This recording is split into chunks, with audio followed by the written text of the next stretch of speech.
Bienvenue, je suis Laetitia, j'apprends ici la tarologie grâce aux questions que tu m'envoies.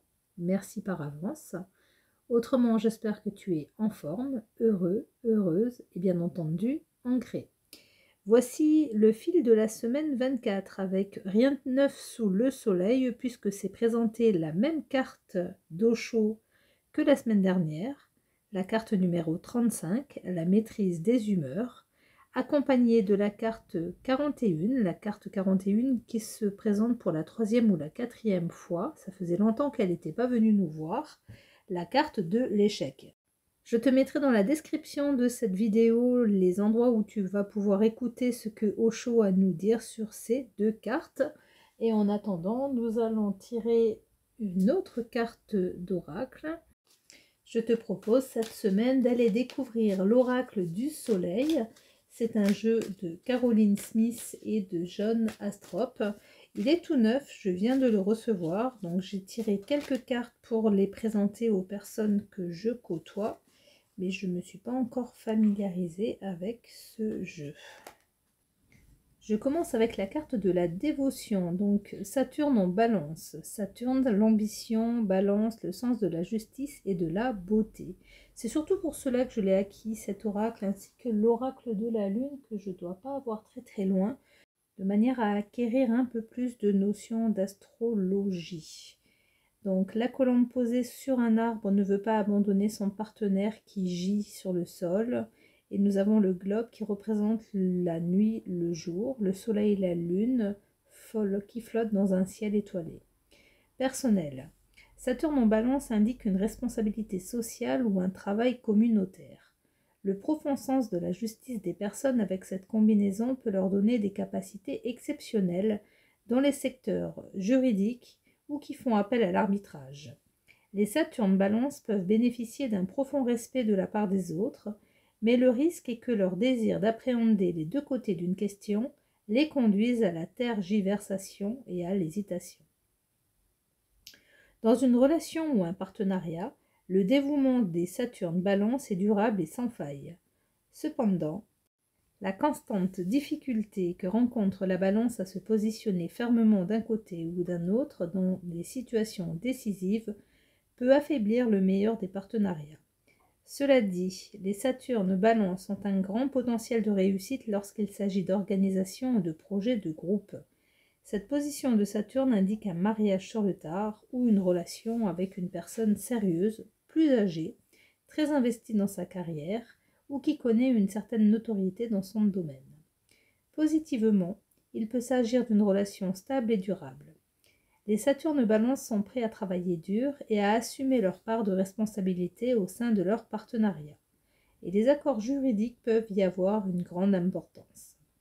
Dans un tirage, cette carte indique le risque que, du fait de son désir de plaire à tout le monde, le consultant ne promette plus qu'il ne peut offrir. Il en résulte une situation sans issue où ses obligations ne peuvent être remplies avec succès.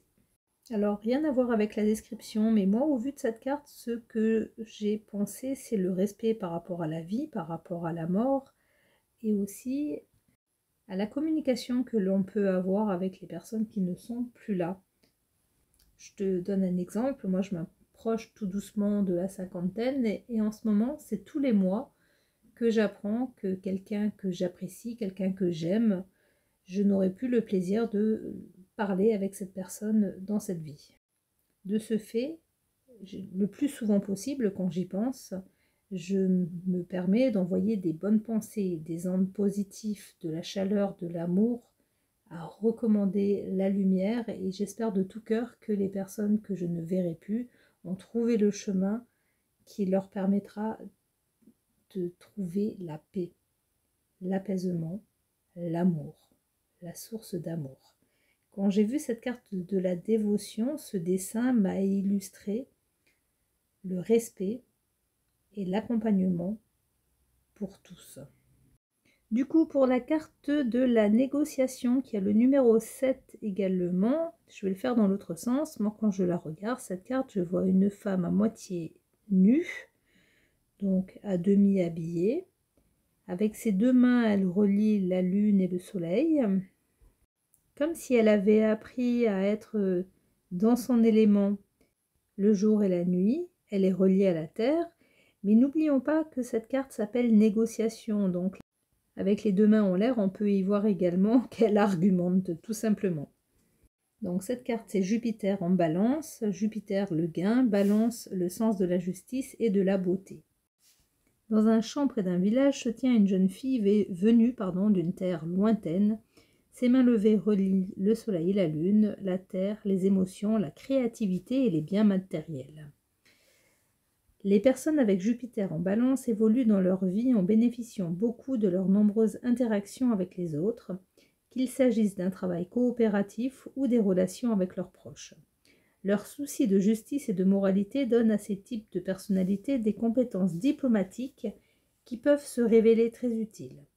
Les Jupiter Balance savent faire preuve de persuasion en douceur, et cela peut s'avérer efficace et gratifiant dans un travail social ou des actions caritatives.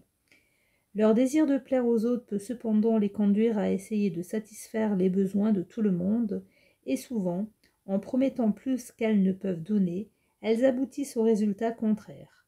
Cette carte indique souvent un mariage ou une relation solide et durable, et les Jupiter Balance ont aussi généralement la chance de connaître une position gratifiante sur le plan matériel et spirituel.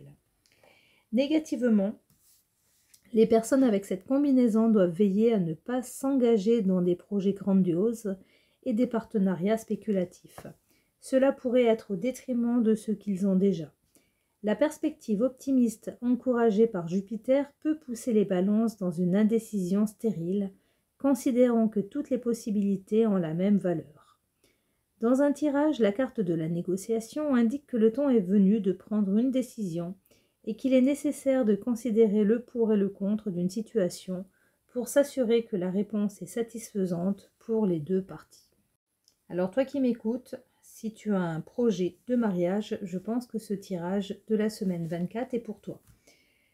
Je te remercie de m'avoir écouté. Si tu veux que nous développions ensemble ce tirage, tu m'envoies un petit email. Et autrement, excellente semaine 24 et à très bientôt. Merci, bye bye.